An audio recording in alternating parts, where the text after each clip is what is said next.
This is Thomas Desmond, Eleanor Mealy's brother. Good morning, Mr.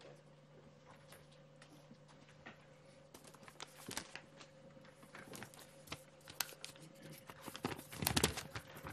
I'm going to speak this morning for my sister Eleanor and for my family.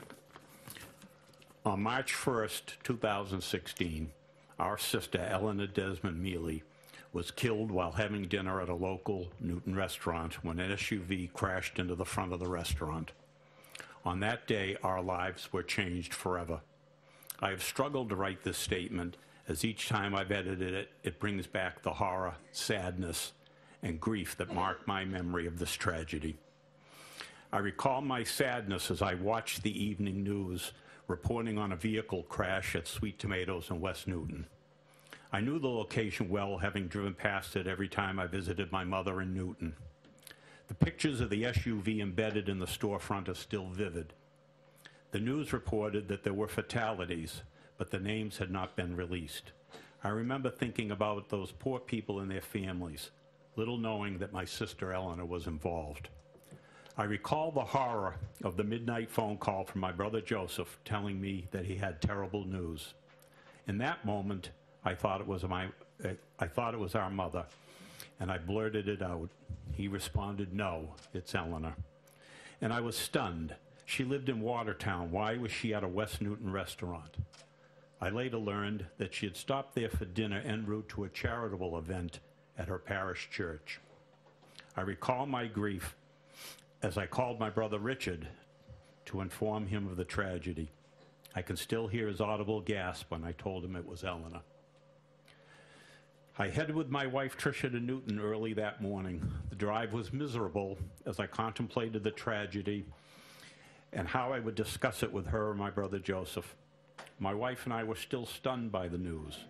My memory of that visit is my mother sobbing and repeating, "A parent isn't supposed to outlive their children." Eleanor was a sister, wife, aunt, and conscientious employee. She loved animals and working to ease the suffering of the poor and underprivileged, particularly children. On the night she died, she was en route to her local church to assemble Easter baskets for underprivileged children. She had stopped for dinner and was sitting alone reading a novel. Even on that last night of her life, we were told that she assisted an elderly woman who was having trouble entering the restaurant. That small act of kindness exemplifies our sister. Eleanor rescued stray animals, maintained the household for her husband George, and did exemplary work for her employer, the Newton law firm of Tampkin and Hochberg. Our mother, an 89-year-old widow at the time, depended heavily on Eleanor for transportation to church, shopping, and medical appointments. They spoke on the phone several times a day. My mother and sister had a special bond that spanned many years, a lifelong friendship built on sharing and caring. Since Eleanor's passing, my mother's activities have been significantly altered. These small routines cannot be quantified or measured, but their impact or lack thereof are significant. Eleanor did all of these things without complaint. Eleanor was one of the primary hosts for our holiday meals for our family, and her absence over the past couple of years has had a major impact on all of us, brothers, sisters, nieces, and nephews. Again, how can you put into words the pain, the sadness, the grief that Eleanor's absence has brought?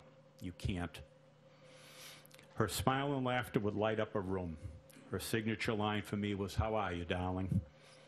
Although we understand that no one is guaranteed a long and happy life, Eleanor's death was preventable and avoidable.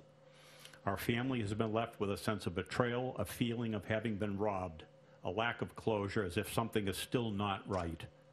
As a family, we had no chance to say goodbye or to thank her for her endless acts of kindness. We are torn between grief and anger.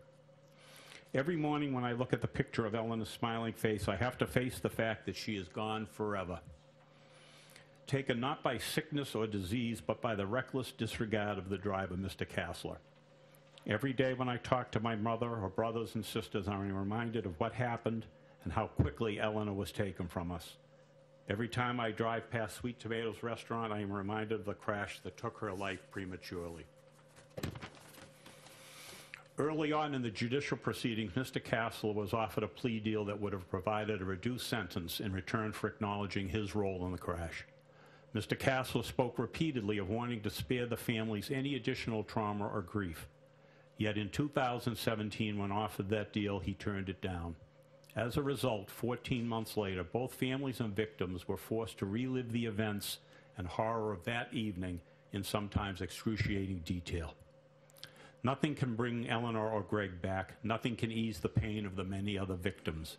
I can only hope that the court will understand the enormous pain and loss endured by all of us as a result of this tragedy.